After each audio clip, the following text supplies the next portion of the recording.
Well, here we are. Happy Wine Wednesday, everyone. It's Barb Wild, the Good Wine Gal, here in Vancouver with Kit Pepper, who is on the Isle of Brac in Croatia. So cheers to you, Kit.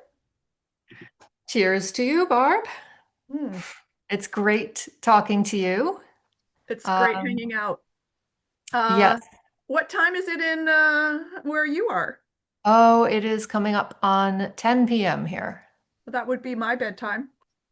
Yeah, well, it's usually mine, but I have a good glass of wine and Mhm. an international friend in wine to talk to, and I have no problem staying up.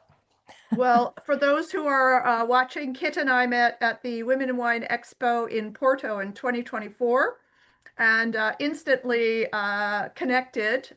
She is a very talented writer, having just completed you'll have to tell me, it's called Vino Vino Dalmatia. Dalmatia. Yes. So this is a 132 page Bible for anyone who is interested in Croatian wine. Yes. It's complete with grape varieties, recipes, perfect pairings, history. I mean, it's going to be a course, I'm assuming soon, isn't it, Kit? Well, that's partly up to Vino Dalmatia, which was my partner in co-publishing this.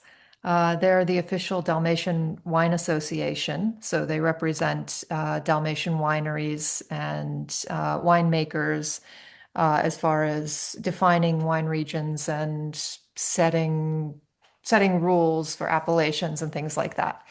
And of course lobbying, always lobbying. Always But loving. How can someone um, get a copy of this fantastic guide to Dalmatian wine? well, I can send you a link to the PDF edition, which is you can flip through the pages online or you can download it for free. And if you happen to come to Croatia, you can probably find the print edition at tourism agency, but you do have to come to Croatia for that. Well, I must confess, I did go through it page by page, and I think it is fantastic. And I'm Thank going you. to nominate it to James Beard for an award. I'm just decided I'm going to put that forward because it's like took you a year, I think you said. Oh my goodness. Yeah, it took me a year, and part of the reason for that was well, I wrote most of it. There are four articles in the book out of 21 that I commissioned from colleagues here, writers in Croatia, and but the rest I wrote, and the reason I wrote most of it was that there really is no information on Dalmatian wine, especially not in English. And because the modern Dalmatian wine industry is only 30 or 40 years old, because of course, during Yugoslavia, it was a different thing altogether. Um, there aren't really any primary sources to draw from for information about Dalmatian wine. There are a few publications by the university and some research studies and things like that. But when I was in my meeting with Vino Dalmatia and we had agreed on everything and how this was going to work, and I said, okay, so what books do you have? What articles can you send me Contribute. as, as the foundation for my knowledge as I'm writing this? Because I need to get the facts right. And they said, oh, there's none of that. Groundbreaking. Groundbreaking. You are groundbreaking. So this it's based on a lot of interviews with reliable, authoritative people, experts on certain grapes, winemakers who have rescued certain indigenous grape varieties here, um, local historians who um, knew wine production was like in during Yugoslavia, during World War II, between the wars. What was the effect of phylloxera in Croatia, and so on. And it was more like archaeology than any kind of Yeah. research I've ever done, just digging up facts and finding just the person who expresses something perfectly to help you understand it and really color that story. It was really fun. And let's be clear, they weren't clarifying it in English, were they? Oh, no, yes, it was mostly in English. There were some research bits that I needed to translate. There were a couple of entire books actually that I translated so that I could draw from them. But um, most of my interviews were in English. Wow. Basically, anyone my age and younger here who's involved in tourism, as wineries are, they do speak English. Well, that's Um, amazing. or rather, their English is much better than my Croatian. Let's put it that way. So, your discoveries, like, what stands out for you having done this very deep dive into Dalmatian wine? I mean, I think what you said was there's a bottle there that you're drinking that you absolutely love, but is there anything else that kind of like stands out? Well, one of the things that I really wanted to do in this book um, was to add all of the context that happens around the edges of wine that people forget about when they're saying, "Oh, this tastes like Yep. citrus or whatever." Um, so it was about the natural history of the land. It was about the actual history, the human history. Mhm. Um, it was about the food, the traditions. And one of the things that I really enjoyed researching was we have a special kind of landscape here in Dalmatia, which wine lovers are probably familiar with from Slovenia and the Brda Hills in Italy. It's called Karst, Karst. Mm. And it's a very porous limestone that forms sharp, craggy um, outcroppings of Fishers. rock. Mm. It drains instantly. I mean, sometimes I'm in my garden in the summer pouring water on a plant, and the water is disappearing as if it's going into a pipe in the ground, just Doesn't instantly. retain any It's moisture. Yes, it's so well draining, which of Mm. course Mm. grapevines like. Mhm. And um, and it also tends to form a lot of hidden caves, underground rivers, things like Mhm. that, because Mhm. water carves it out underneath and inside. So it's a very holy, craggy, porous kind of rock, and it's everywhere in Dalmatia, and it really affects everything. It affects grape growing. It affects how water moves around on the landscape. And that was really interesting to research because um, the the Krs region of Slovenia and eastern Italy is famous for its mostly white wines, and Yes. this is exactly the same strip of Mhm. karst that runs down the spine of Dalmatia. And it was really fascinating to learn that we share that geography. Um, So interesting.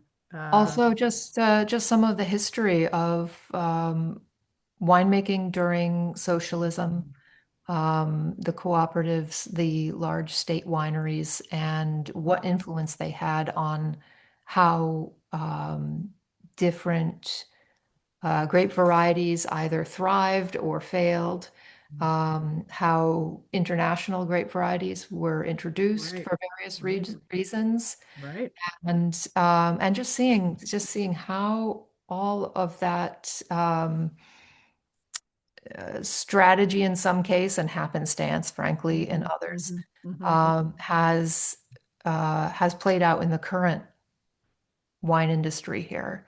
It's It's really like, fascinating. was there like a discovery of like the date that wine showed up in Croatia?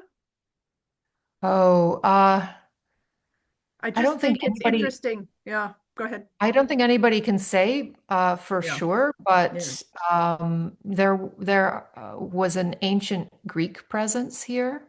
Um, Mm, so at least that far back. mm, And we had a civilization here before the ancient Greeks, or really they kind of met here, called the Illyrians, who learned to make wine as well. So we have all of these fantastic archaeological finds that have grapevines decorating, funerary stones and things like that, um, amazing.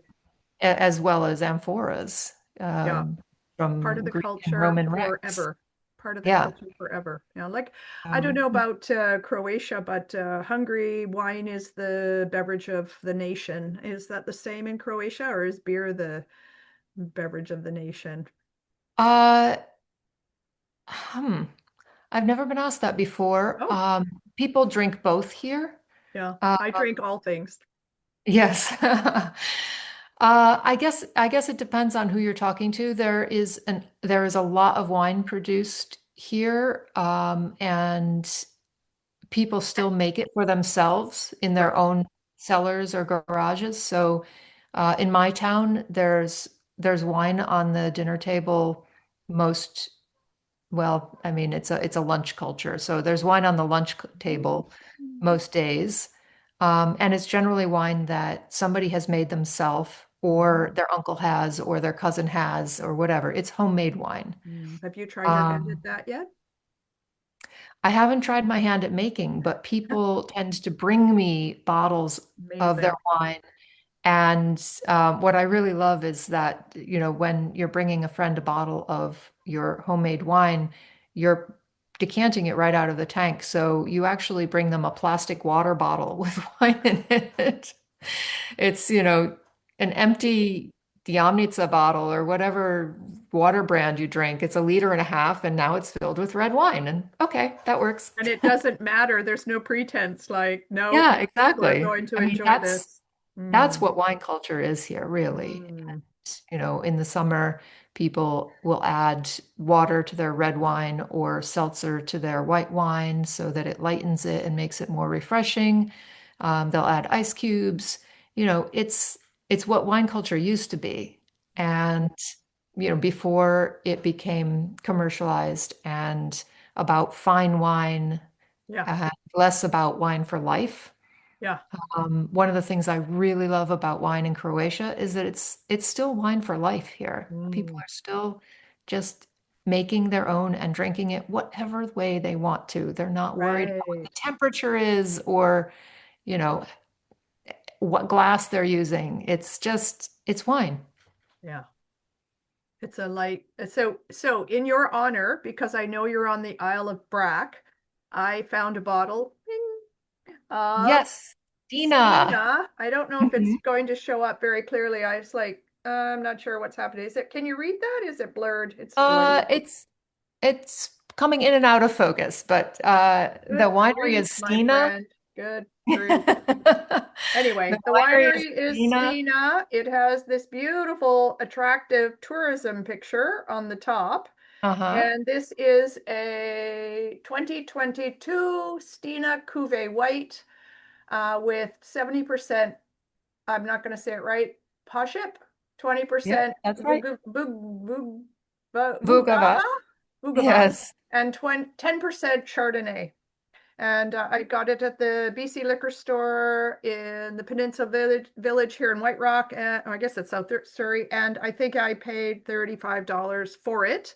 So not pedestrian, but it drinks like a $60 bottle of white Bordeaux, in my humble opinion. Certainly minerality, like talking about where these vines are planted, certainly there's a lovely minerality to it. there's a lovely color. I'm like, it leans into this like gold green fleck. It has a sort of citrus freshness, and the great structure. Like this is definitely a gastronomic wine, and I would love to have this as my house wine. I think it's fantastic. Mhm. So Nice. might put me in the poorhouse, but anyway, it won't. So, but you have something there as well, I think. And Yes. And actually, Stina is one of only two wineries on Brach that bottle their wine for sale. Yeah, there are other smaller wineries that they're not in the official wine sale system, but there are two the major export wine. market, you mean? It's like is there a regulatory body that makes them suitable for Uh, export or not? Or I'm not talking about export so oh, much as okay, there are a lot of home winemakers here, and there are winemakers who may bottle their wine or they may sell it from the tank, I but see. it's not going to be found in the grocery store in a bottle for Right, sale. right. So of that kind of winery, there are two here. Okay, Is the big one, and the small one is right here in my town. They're called Senkovic. okay. Well, I Um, can honestly say I've known about this brand for maybe a decade, and not disappointing. Like it's a fantastic. There's a freshness. The acidity is like what's so beautiful about this wine. It just clears your palate, and you're just ready for more scallops or more whitefish or cheese yes. or whatever. It's just Mhm. delicious. Which I think if I was in on the Isle of Brac, I might be looking forward to eating whitefish and sitting on some patio that faces the ocean, and I'm dreaming, but Yes. Yeah, it's a perfect wine for sitting by the sea, yes. and that's exactly where it's made. I am drinking something from the mainland in Croatia and farther inland on the border of Bosnia and Herzegovina. It is the winery is Grabovac, and the wine is called Draga. It's a blend of three indigenous varieties: Kujundžuša, Pošip, and Žilavka, and two international varieties, Chardonnay and Sauvignon Blanc. It's fuller in body than what you're drinking. It's 14% alcohol, but doesn't feel Feel heavy like it. at all. It feels sumptuous. It feels Mm. rich. What would you And have with it? Mm. um, we actually drank this wine last night with a green pea risotto that has a little bit of pancetta in it when you saute the onions to make the risotto. And if you put a piece of prosciutto on a tray in the oven and bake it, it gets crispy. And then you just stick that in the top and break it up when you eat your pea risotto. And it's perfect. It's great with this wine. The richness of the Parmesan and the risotto and the pancetta really balance out the weightiness of this. It's Sounds delicious. fantastic. Sounds Yeah. delicious. Yeah. Well, it's February the 25th. We're celebrating Wine Wednesday here at the beach in White Rock. So it's a very big beach. It's a kind of a windy, bright and sunny day. Maybe it's going to be 8 degrees Celsius. I don't know. We're still wearing our down-filled coats and our, you Mhm. know, long pants and boots, and like out we go. And so, but I'm just curious, we have heaters and everybody sits outside, even if it's like 8 degrees Mhm. Celsius. But what's the environment like where you are? I mean, is it a hardy winter and everybody's, you know, indoors or? It depends on what area of the country you're in, but Mm. because farther inland, it's a continental climate, so it gets a lot colder. Here on the sea, we're on the Adriatic, and especially on the islands, it is a lot more temperate. And this winter, at night, it goes below 10 degrees, but we've only had a few very mild frosts. We haven't had a killing frost all winter. My cilantro is still out there in the garden. Running wild. Yeah, and so winter is our rainy season, and we finally have a week of sunshine right now. So it's actually 14 degrees during the day, Celsius, and so we're happy. The sun is very strong, and I'm out in the garden working. I'm warm. It's really pleasant Beautiful. weather right now. Sounds great. And Yeah. what will the summers be like? Like, is it good to visit in May, June, and September, October, or like July and August are lovely too? Uh, July and August are very hot and very crowded. Mm, Um, I would say shoulder season is much more pleasant as far as being able to get around, being able to get reservations, being able to get your car on the ferry. In July, if we go down to the ferry with the car, there's no reservation system. You just stay in line until you can get on. And sometimes it's three ferries before you can get on. And that's 3 hours of waiting to get your car on the ferry. So that's summer. In winter, you can arrive 10 minutes before the ferry leaves and drive right on. But to answer your question, yes, the weather and the general crowdedness in May and June and mm, end of September and into October are really ideal. mm, And at those times, most things that you would want to visit are still open. mm, It is very seasonal here. If you come in February, mm. nothing's open. Everyone else is on vacation, or Yeah, whatever, or whatever. Yeah. yeah. Well, your book, I think we'll post a link because I really want people who are interested in Croatia. So the Vancouver International Wine Festival starts March the 7th, I think, in Vancouver. Mhm. The trade days are like 11, 12, 13, something like that. And Mhm. there's a lot going on here, but we have 7 wineries from Croatia attending. And Yes. as you know, I'm like focused on women in wine, and I'm also looking for stories around sustainability. But good wine is the key, if it's worth talking about, that's the most important thing. And anyway, that sparked our conversation. I hope you get to come to Vancouver at some point because if you haven't been here, try. No, no, I would love to. The last time I was in Vancouver, I was, I think, 12. And even then, I thought it was special. So, yes, I would love to come back. well, climate change is a thing. Yeah. We're very big and spread out as a wine country.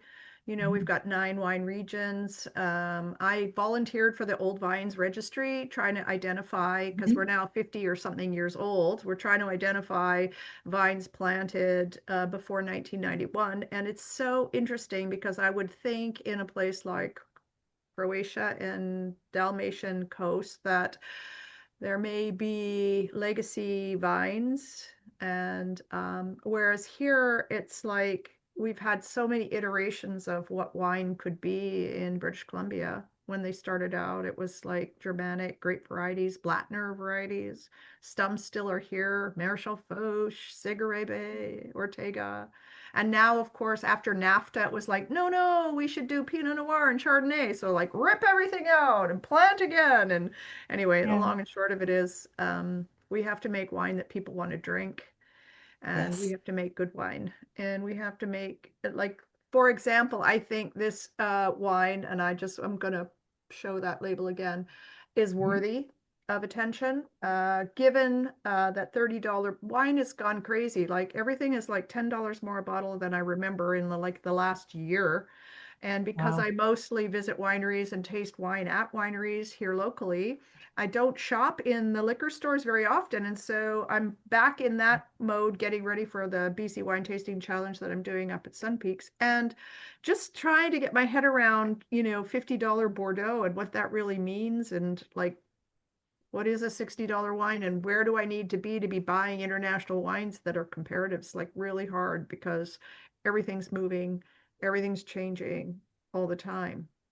Which is Yeah. why I think your book is amazing, because we need to know what other countries, as a method of like raising the economy and raising the sort of the value, GDP for a country that's just joined the EU, or you said Schengen? Schengen. Yeah, we've been in the EU since 2013, but Okay. only in Schengen, which is the sort of trade zone, and on the euro for 2 years. So, When Germany adopted the euro, it was instant inflation. That's what I remember. But but that's pretty close to what it was here yeah, too. everything just says 1 euro, and now it's like one, whatever the currency was before. It's just, yeah, it's crazy. Yeah. But I hope it all goes well. Yeah, I mean, it's been fine, and it's things are fairly leveled out now. It's just it's good to be part of that trade network and Totally, totally, have new avenues for Croatian products, totally. few new items on the grocery store shelves, Yeah. and it's really good to be part of that network. Okay, so here's the most important question. Do you drink Tribedag? Is that right? Am I saying that right? Grabovac, yes. Tribadrog. Yes, There's which is another name, Kastelanski. Cyriliana Kasztelanski. Yes, and that is the same genetically as California Zinfandel, Yes. and it is the same genetically as Primitivo in Puglia. Right. So yes, we do drink it. There is a lot of it now. In 1991, when they made that genetic connection between Tripedrag and Zinfandel, there were 24 known vines left of it. Oh, Now there are 70 plus hectares of wow. it. So really that connection with Zinfandel saved Tripedrag, and now many wineries in Dalmatia are making a Tripedrag, because it's a connection with this very valuable grape in California. Yes. And Dalmatians are really proud that this grape originated here. Yeah. Um, so yes, there are some excellent Tripedrags and Cyrilliana Kasztelanskis being produced. And we can also actually use the word Zinfandel on the label here too, because Wow, amazing. It's it's amazing. Like where when it you're came. trying to market an international grape variety or a grape variety that isn't international, correct me. It's like the language that the market it's going to understands and reads and speaks Mhm. is so important and so influential. Yeah, I mean, how many bottles of Cyrilliana Kasztelanski would you think would sell in Canada or the United States? And then as soon as people know it's Zinfandel, okay. Now I'm going to give it a chance. Yeah, yeah. Um, so yeah, it's very popular here, and it's still not grown as much as Plavac Mali, which is the main red grape here in Dalmatia. But in my opinion, it's more approachable. Has less tannin. It's just a little bit more finicky to grow. You So mean Plavich Mali is more approachable? no, Oh. Tripedrag or Zinfandel is more approachable. Oh, so Plavac has more that's why it's tannin. premium. That's why it's premium then. Plavich Mali, he was like, come and see my $78 bottle of Plavich Mali. And I'm like, okay, okay, no, thank you, maybe later. But I'm understanding that it's like a very high quality grape. It is. oak program, structure, tannin, acidity, Yeah. you know. Yeah, you know what? Let's meet again and maybe we'll try that because I know there's a bottle here somewhere. Yeah, I mean, there you should be able to find Plavac Mali where you are, and I know that a lot is available in the U.S. as well. It's a really revered grape here, and it's the most planted red grape, as I mentioned. Pošip is actually the most planted white, but Plavac from the best locations is so high in alcohol and so high in tannin that it requires oak to mellow it out. So it requires a lot of time. It requires the money that oak barrels cost. And then the price of the wine ends up reflecting that. And on top of that, you maybe don't want to drink that wine for at least 10 years. Well, this So, is, yeah, right. So it makes me think of Barolo. Like Barolo falls yeah. into that. This Nebbiolo grape, it's like high Mhm. tannin, high acid, high alcohol, Yeah. It's just high 5 years in a everything. barrel. Yeah, yeah, Yeah. yeah. Yeah, so Well, it's the same kind of idea. It's really a legacy wine here, but there are more approachable reds. mhm. So you had mentioned something about truffles because I always talk about that Mm. because I just truffle hunting. You were saying asparagus hunting. So asparagus Yes, hunting. asparagus season is approaching. Wild asparagus in the fields. Everybody goes tromping through the olive groves looking for basically an invisible grass amongst the other grass. It's really quite, it's a skill to spot that stuff. And Foraging. then Yeah. there are truffles in Dalmatia, but the well-known destination for truffles here is in the north in Istria. So still on the Adriatic coast, but to the north of Dalmatia. And there, they have an Istrian black truffle. Um, and if you go in the fall, you can have truffles on virtually anything that you want Anything. to eat. Yeah. It's amazing. Yeah. I went to the Alba White Truffle Festival Ooh. and I think I really hadn't done any homework and everything was serendipity. But the place that I was staying when I was arriving, I gave the contact, her name was Frederica, and I gave her my card and she's like, "Oh, you have to meet my fiance. He's a truffle hunter." And I was just like, "What? That How did this would be a happen?" great person to be married to. Anyway, turns out he was like, "Yes, come. I have a company. It's called Save the Truffle." And climate change is a problem everywhere. Mhm. So he was explaining that, you need chestnut trees, oak trees, and hazelnut trees, I think. And in Alba, in the hills, none of the forests are like, they're mostly private property, and they all need attention, care, tending. And Yeah. truffle hunting is something where you get a certificate or a license, and then you were mentored Oh, by some folks, and it's like this whole career. And wow.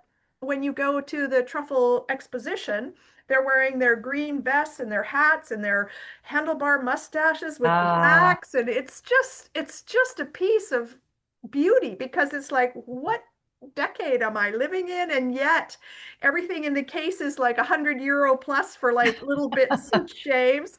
But to your point, Barolo is also the beverage that is perfectly paired with truffle, and it's truffles are on everything. And I'm not saying that's the only wine to drink, but like I would think with Croatia, you have a story here where Plavic Mali and like some truffle feast in Istria, and there's like this whole thing that comes together. yeah. In Istria, it's a grape called Teran, which is Oh, similar to Refošk. And Plavac Mali is down here in the south. So I don't interesting. know. I think Plavac would overwhelm truffles. Truffles Okay. are they're smelly, but they're subtle. Pungent. I always say pungent, Yeah. but yeah. but Smelly. delicate in a way, right? They kind of disappear into the dish, but the Yeah, it's aromas and flavors kind of dominate. right. It's more an aroma than a taste or texture, Right. You're and not I chewing think on a bark. Yeah. right. I think Plavats would just bomb that out, and you wouldn't be able to taste it. You need something a little bit more subtle, but in Istria they do have a really Teran is a very aromatic red, I think and that's fascinating. These names like Tehran makes me think of Iran. And I've heard recently that, this is kind of like the center of where wine came from originally. And mm, it's like, we've talked about Georgia and that Georgia was like 8,000 years ago and they've got the amphora to prove it. And then that's now being debated because now there are other places like Azerbaijan or something that's saying, no, no, it was here. And I'm just like, oh my mm. God, I can't keep up. And it's so many thousands of years ago, it probably doesn't matter. But Tehran makes me think of Syrah for some reason. I don't know why. And maybe there was Uh, some connection to Maybe that. because of the Shiraz connection Maybe, but I think maybe. that's a false connection I ultimately. think you're I can't right. remember. I Yeah. think you're right. It's like Yeah. Durif. Durif, calling it Petite Syrah, it's not Syrah, it's Durif. Yeah. It's not, and it's not petite either. No! Anyway, well, Yeah. we'd love to have you here in Vancouver. Be super awesome Mm. if at some point you find the time and the place. Writing a book for a year must feel liberating now that you've completed that. So I hope we can Yes. share that with all of the folks who are viewing and who Yes, follow. I I will do it. send you that link. It's a free Yes, download. So I'll put it help in my yourself. newsletter, which goes out on Sunday. So Great. hopefully that helps. And please, please, I would come to the class you would teach. So I think that would. Okay. I'll apply my mind to that while I'm Right. relaxing here. Listen, once it's recorded, but I mean live, I always like live because I like the Q&A and I like to be able to talk to people as if I was there. But Mm. this is almost as good as being with you, Kit. Almost as good. So cheers to Almost. you. Yeah. Cheers to you Miss and miss to you. your And visit. yes. Oh my God. I hope 2026 is in the cards. It would I'll be be on. so much fun. It will be. It will be no matter when it happens, but yes, Yes, that's fun. true. Anyway, I'm going to drink to that. Yes, me too. Mm-hmm. And Mm. all right, Kit is writer, editor, wine gal of great providence and standing. So please follow her. Are you on social?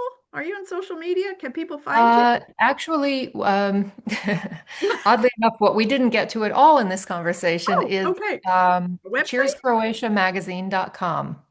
It Oh, is an online publication all about Croatian wine, not just Dalmatian like the book, but all of Croatian wine.